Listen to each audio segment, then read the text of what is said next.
Ladies and gentlemen, welcome back. I hope everyone enjoyed the many SciCon US panels that were offered to you today. Today's final speaker is Senator Mike Rounds of South Dakota. He serves on 5 committees, including the Senate Armed Services Committee, where he is the chairman of the Subcommittee on Cybersecurity. Senator Rounds previously served as the 31st governor of South Dakota from 2003 to 2011. He was elected 5 times to the South Dakota State Senate, serving 6 years as Senate Majority Leader. A lifelong South Dakotan, Senator Rounds was born in Huron, the eldest of 11 siblings. He earned his bachelor's degree in political science from South Dakota State University. Ladies and gentlemen, please welcome to the stage Senator Mike Rounds. Thank you. Appreciate it. Hey, good afternoon. I presume it is happy hour right after I'm done, or something close to it. Let me just begin by telling you that it won't be very long because they have called votes. We are working occasionally up there, and they did call votes right at 5 o'clock, so I will say a few things, then I'm going to open it up. I am not an expert on cyber, and in fact, as I have shared with people, the way things work in the United States Senate is it's all based upon seniority. It just so happened that this particular year we created a new subcommittee on cyber, and it just by happenstance fell into that I was next in line for an additional subcommittee, and therefore I am now chairing the subcommittee on cyber. But it's been like drinking out of a fire hose, okay? And I have to share with you that since January, the opportunity to look through and to see what is going on in this 5th domain of war has been absolutely fascinating. Let me just work through just a few thoughts on this, and then I'm going to open this up because I'd love to learn from you what you think about what's going on and some of the concerns that you feel we should be addressing as well. On the subject in particular of cyber conflict, it really has been kind of a long-standing interest that I've had, a curiosity that I've had in terms of how we approach it. And in particular, how do you define what is an act of war in cyberspace? We know what an act of war is with regard to land, air, sea, and space, but what is it in cyberspace? And what would be our Department of Defense's role with regard to protecting civilian critical infrastructure? Or for that matter, we know that DoD can protect itself, but what about other things in America that DoD is expected to protect? And then what about, and how do we address the issue of sovereignty when we look out and we start to try to figure out exactly who's causing the problem and what systems they're using, and whether or not some of it is flowing through the lines and space which belongs to our allies or at least neutral parties. As we all know too well, the United States is not immune to cyber attacks from hostile foreign actors, and even more alarming, some of our adversaries have determined that the reward of a cyber attack can outweigh the risks when they do this within our country. It is truly the newest and one of the most sophisticated forms of attack threatening our national security today. A cyber attack on our critical infrastructure, including the electric grids, transportation systems, water supplies, all can cause significant destruction, and in some cases can lead to loss of life, to American lives. Additionally, our armed forces, both at home and abroad, are dependent on civilian critical infrastructure to accomplish their missions. And so at what point do we have an obligation to come back in and to protect those areas as well in protecting the Department of Defense's assets? In January of this year, we've started this new cyber subcommittee, and the responsibility here is for the creation of legislation specific to cybersecurity and also oversight for the policies and programs relating to the Defense Department's cyber forces and their capabilities. We want the subcommittee to be well established as a highly effective entity for legislation and for oversight, and our legislative responsibilities derive from the need to create or amend statutes in a smart way that enable our cyber forces to succeed while avoiding any unintended consequences of the legislation, which could burden the Defense Department or even detract from its cyber mission capabilities. We want to do no harm, but most certainly we want to be a friend to the department when it comes to assisting them in getting the tools and manpower that they need. Our oversight responsibilities derive from the need to monitor the department's execution of current law relating to cybersecurity, as well as enable the subcommittee to identify problem areas requiring our attention. I just wanted to talk just briefly about the Cyber Act of War and our concern here specifically. The National Defense Authorization Act, or the NDAA, for fiscal year 2017 included the provision of My Cyber Act of War Act. It requires the administration, for the first time ever, to develop a policy to determine whether a cyber attack would require a military response. This would allow our armed forces to better be able to respond to cyber attacks and deter bad actors from attacking us in the first place. Let me just toss this out a little bit. If you don't know what constitutes an act of war, or if you don't know what constitutes a serious breach of inappropriate activity, how does the department actually start planning for those in the first place? How do you set up and prepare for something that can occur in milliseconds? How do you take the time to tabletop it, if nothing else? How do you work through the different scenarios and recognize that unless you have a plan in place, you can't simply go up and ask the President of the United States each time something like this occurs, or everything's over with already. And so what we've said is let's start talking in advance and recognize that you can have an act of war committed in cyberspace. And if you do that, if you think that that can occur, then you also ought to be able to begin that planning process for how you respond to the different contingencies involved. Current U.S. policies permit the Department of Defense to respond to a cyber attack against military forces and infrastructure, but the U.S. does not have a clear policy governing the Pentagon's response to a similar attack against critical civilian infrastructure. The Cyber Act of War provisions included in the NDAA 2017 will help change that. Specifically, the provisions will require the administration to consider the way in which the effects of a cyber attack may be equivalent to effects of an attack using conventional weapons, as well as intangible effects of significant scope, intensity, or duration. If an attack occurs on civilian targets today, would we be able to respond in a timely manner? That's the question. Would we be able to conduct necessary offensive operations in response to these attacks, or even be able to preempt them? In the cyber world, an attack can occur literally in minutes or in seconds or in milliseconds, thus potentially requiring a pre-authorized response in real time.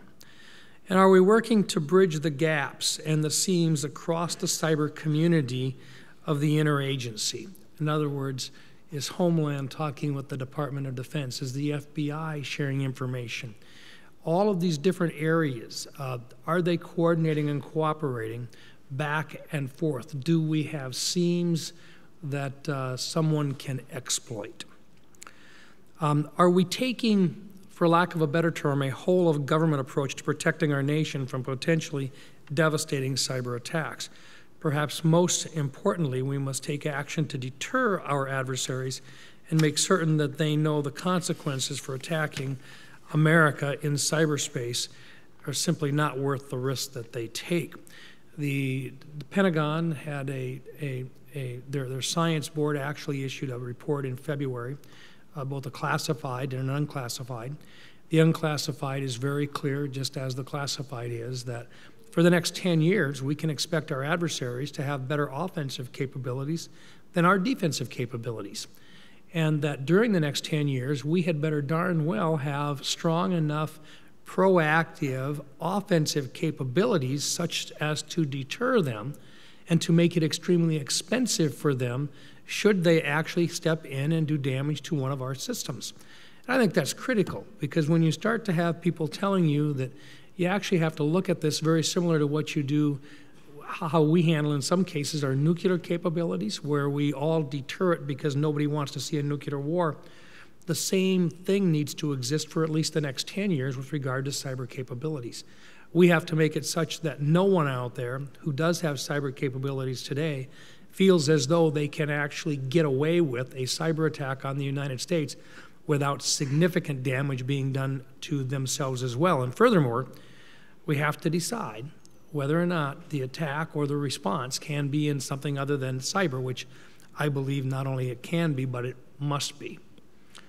Finally, I want to briefly discuss the issue of sovereignty, and I think this is very, very important at an early stage to start talking about it, because we want to talk about sovereignty in the context of offensive cyber operations, and it's a very complex issue.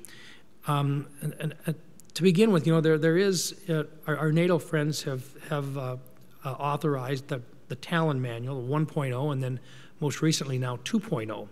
And as we go through and we use it as kind of a starting point, Talon 2.0 takes into account, for lack of a better term, what is an act of cyber aggression or cyber incidences and so forth. But they also talk about trying to define what sovereignty means in regard to cyberspace. Now, let me just go through this a little bit with you. Talon 2.0 was released in February, and it expands the scope of the original Talon Manual to cover international law governing cyber operations and common cyber incidences that a state might encounter day to day. It is a product of a 3-year follow-on project by a new group of 20 international law experts and is sanctioned by NATO Cooperative Cyber Defense Center of Excellence. In particular, the Talon Manual 2.0 addresses sovereignty. Additionally, the manual identifies 154 black-letter rules governing cyber operations. All of this said, I'm very concerned that any internationally accepted norms do not negatively impact our national security interests, or more specifically, inhibit our ability to keep Americans safe at home. Talon Manual is, for me, a starting point on this journey of trying to determine our responsibility at the national level, at the DoD level, with regard to how we handle and work with other sovereign nations and attacks that come through their space. You're all, and look, as I say, I'm a beginner in this stuff. You all know a whole lot more about cyber than I do. But the fact that the bad guys can work through other countries who are neutral or who may not have any idea at all that attacks are being run through their systems against our country's systems creates some real problems, because you have to be able to provide for the attribution as to who's ultimately responsible for those attacks. And you don't want to injure those individuals who are neutral in this, but most certainly you have to be able to take out the bad guys and stop the problems as they develop. So I think these are some of the more critical issues that we work with right now. The committee itself, we're trying to do an educational process in which we have looked at and continue to look at, first of all, the current state of affairs with regard to cyber activity. Second of all, we've looked at what our near peer competitors and some of the other bad guys that are out there have for capabilities and some of their strategies. We've looked at our defensive capabilities right now within DoD, and then we have started with the offensive capabilities, which we have today. Next in line will be discussions with regard to the seams that are there and where they may exist, and how we can cooperate with DoD's responsibilities in terms of not overstepping, but rather coordinating with the other departments. I think this is one of the roles that we have within our cyber subcommittee. Senator Nelson from Florida is my counterpart. He is my chairman, or not my co-chairman, but my deputy chair on this particular thing in a bipartisan way. We're trying to work this through, and we think that in order to have anything be successful, it's got to be with support from Republicans and Democrats, and it has to move from one administration to the next. Very similar to the way that the NDAA is passed every single year by Republicans and Democrats combining to come to agreement. The same thing with regard to how we approach cybersecurity is critical. Some of our competitors today, they're leapfrogging. They may not be able to have, or they may not have the hardware that we've got. They may not have had all of the different technologies with the different weapon systems that we've been able to develop over the years, but they have stolen some of it from us. And they've done one step further. In many cases, they found out that if they can control the cyber side of things, they can, or at least they will try, to neutralize the competencies that our weapon systems have, just as we try to do the same to them. This is going to be a never-ending process. It's not one that we can ever let up on.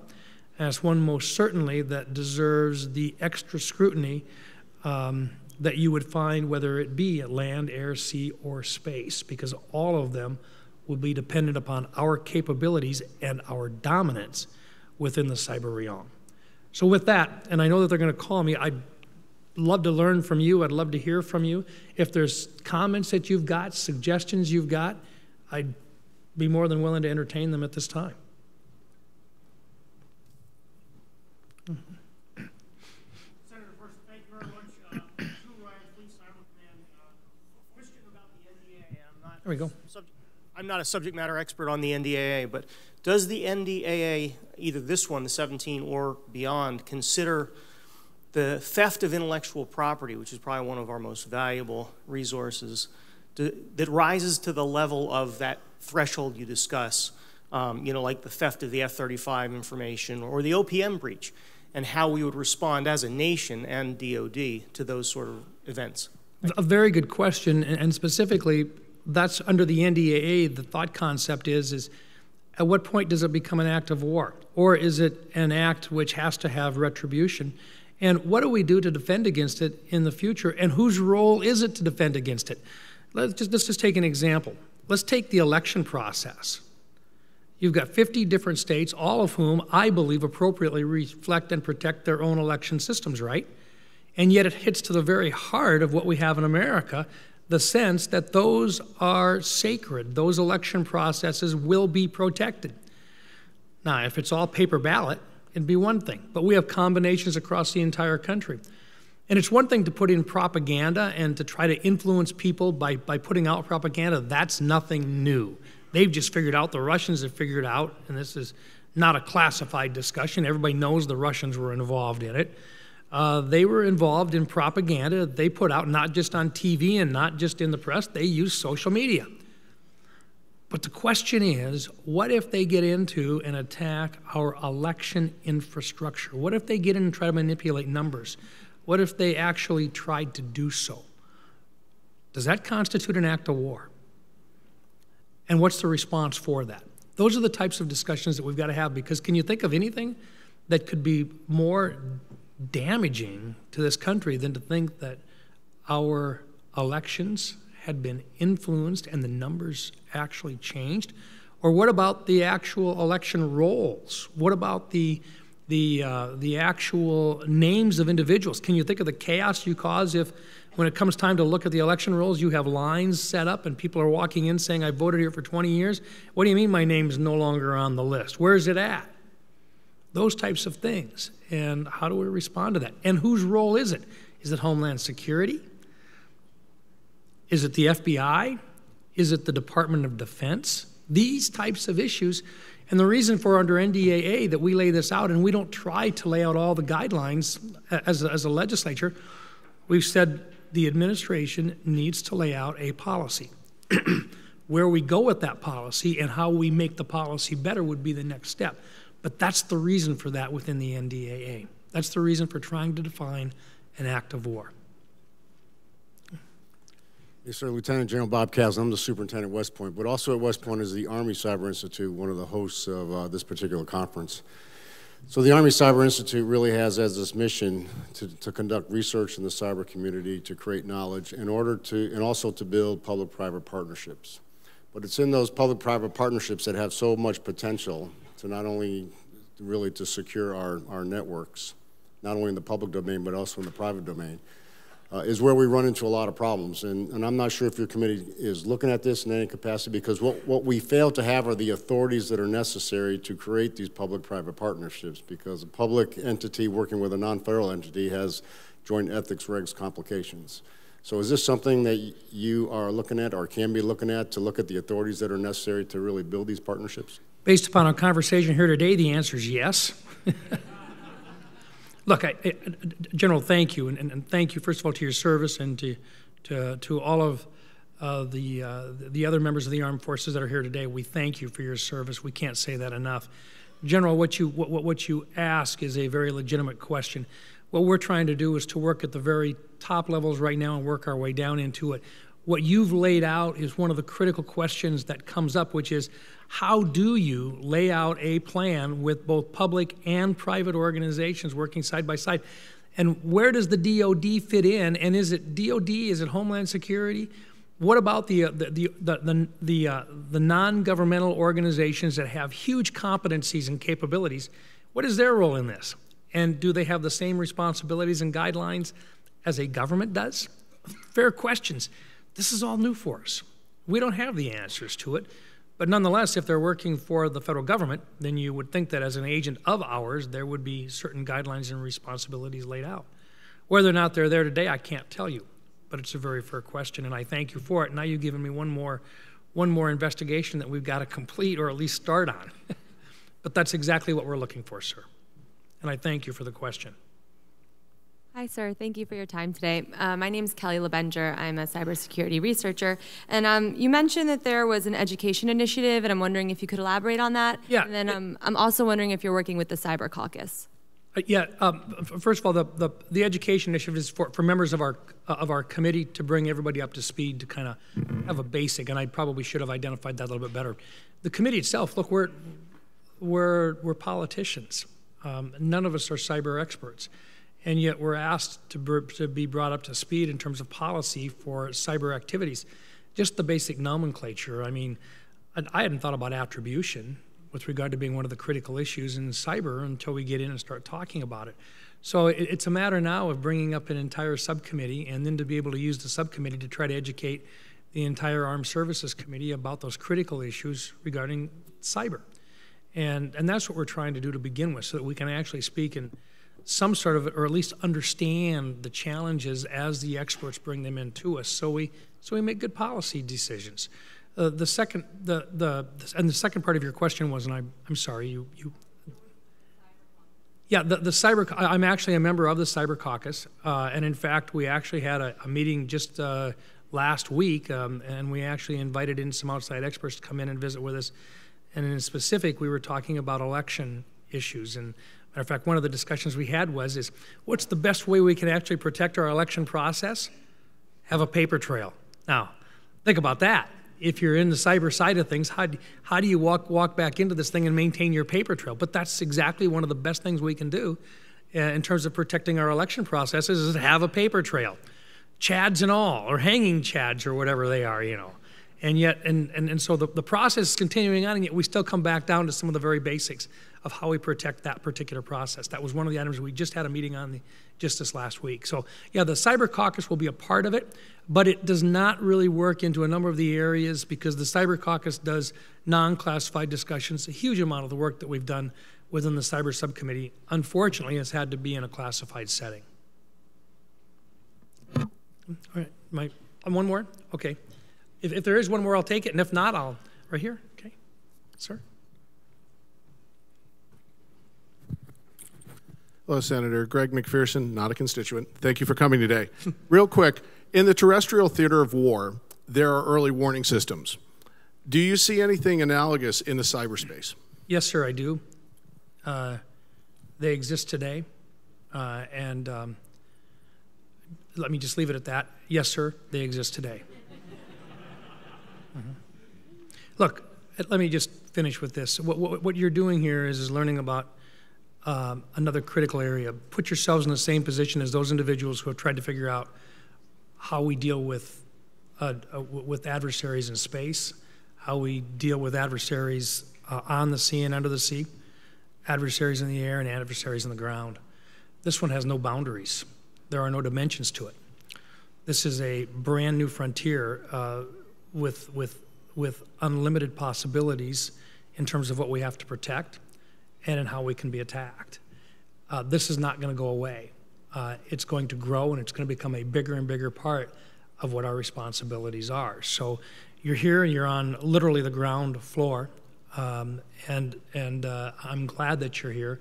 Please continue doing what you're doing, And look, I look forward to feedback from all of you. Anybody that's got questions, thoughts, ideas, any way in which you can help us to do our job better. You're talking with a group of politicians who are trying their best to make sense of this and to make good policy decisions. And we'll take all the good input we can get. Thank you. Thank you. So can we go to the side of the stage? Okay, sure. Thank you, Senator Rounds, for coming out here today. Thank you for your insight and your candor and support.